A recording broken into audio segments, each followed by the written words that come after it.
I've raised my brow at a lot of things you've done, but never in my wildest dreams did I think you were capable of something so blasted stupid. Mind yourself, Major. I won't permit this insubordination while there's still so much work left to do. Mind myself? Stars, you're brainless. We found Darth Norok, Colonel, and he wasn't too happy to hear about what you've been up to. You had the brass to speak for a member of the Dark Council without his permission, but that wasn't reckless enough for you. Not telling anyone that Norok was missing. Forging his orders. And the best part's gotta be how you dragged us into your stupidity. I know Norok was a pain, sir, and I know he was keeping you from supporting the Empire the way you thought was right. I might have understood if you had just told me about all of this from the start, but you lied to me, and that I don't understand. Did you ever stop to think what this could mean for Major Anri? For the soldiers who followed your commands without question? Or was what you wanted the only thing that mattered? What I wanted was to protect those soldiers and anyone else who would have fallen victim to Norok's dangerous aspirations. Where is Darth Norok? He's on his way. Then before he arrives and exacts his punishment, at least let me explain myself. Other than making a complete fool of yourself, what exactly did you do? Whatever mess you found Norok in was the result of his own arrogance. When I lost contact with him, I simply took advantage of his absence.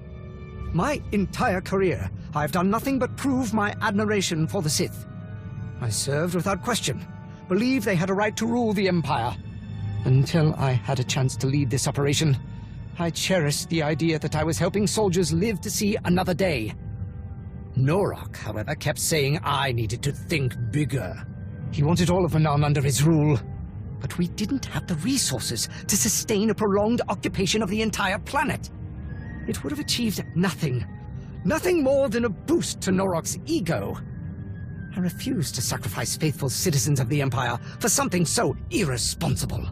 And I do not regret that decision, or the decision to use Norok's name, if it means not one life will be wasted on a Sith's ambition.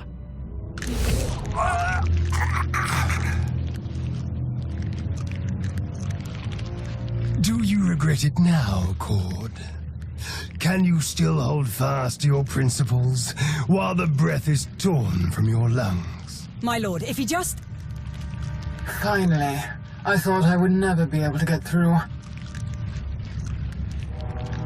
I won't question your methods of discipline when it comes to your subordinates, Norok, but you will not treat mine like this. Release him, now.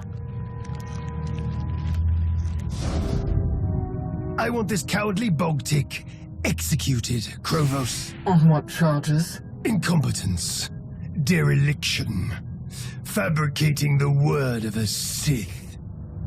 That is disappointing, Colonel. Does anyone have evidence to support Darth Norok's accusations? There is no evidence. Norok wants Cord out of his way, and he's trying to manipulate you into ordering his death. You sniveling little liar! Put down your weapon, Major, or you'll join Cord and your friend under the heel of my boot.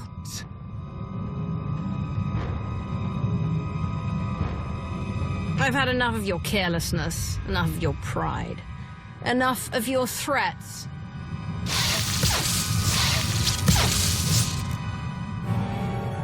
And enough of you.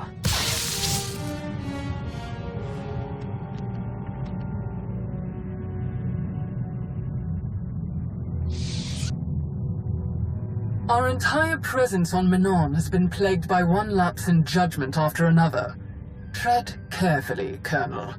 After you clean up Darth Norok, I want you to clean up this mess of an operation. I expect an update soon. Well, then, thank you. Not for what you've done for me, but for what you've done for the Empire. Many will owe their lives to you. You've given us a secure foothold on Manon, which means a more certain path to victory. But there is still much to do.